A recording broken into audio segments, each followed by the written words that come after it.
আচ্ছা আমি যে তোর কাছে 350 টাকা পাইতাম ওটা একটু দে তো।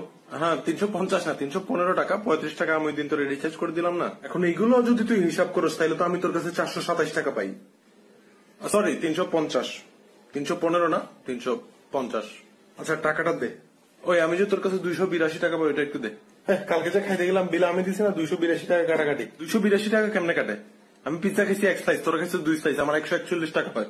পিজ্জা 1 স্লাইস খালি কি হয়েছে? কোক তো 2টা খাইছস তো 1 স্লাইস পিজ্জার চেয়ে 2 বোতল কোকে ক্যালোরি বেশি থাকে। এখানে ক্যালোরির হিসাব কই থেকে আসলো? আচ্ছা হিসাব যখন চলতেছে সবকিছুর হিসাব হোক, আমি তোদের সবার কাছে 20 টাকা করে পাই। কিসের 20 টাকা? ওই দিন রিক্সা ভাড়া 60 টাকা আমি দিছি, 20 টাকা করে পার হেড। 50 টাকা ফাইনাল করলাম কথা বললা, তুই 60 টাকা কেন দিতে গেলি? 3টা বড় বড় মানুষ নিয়ে রিক্সা টানছে, 10 টাকা বেশি দিলে কি সমস্যা? আরে ভাই এটা তো ব্যাটারি রিক্সা ছিল। হ্যাঁ ব্যাটারি থেকে মনে হইলো তুই যে ওই দিন গার্লফ্রেন্ড নিয়ে মুভি দেখতে যাওয়ার জন্য 1200 টাকা নিছিস, ওইটা কে দিবে?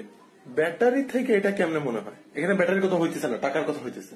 আচ্ছা তুই কত পাবি? 350। আর তুই কত দিবি? 280। তুই তাহলে 280 টাকা তারে দে, আমি আরো 70 টাকা দিতেছি। কিন্তু আমি তো তার কাছে 1200 টাকা পাই, তাইলে তুই তারা 920 টাকা দে। আমি তো তোর কাছে 350 পাই, আগে ওইটা দে। তাহলে আমি যে 280 টাকা পাই ওই টাকা আমার দে। আমি তার কাছ থেকে 1200 টাকা না নিলে তোর 280 টাকা কেমনে দিব?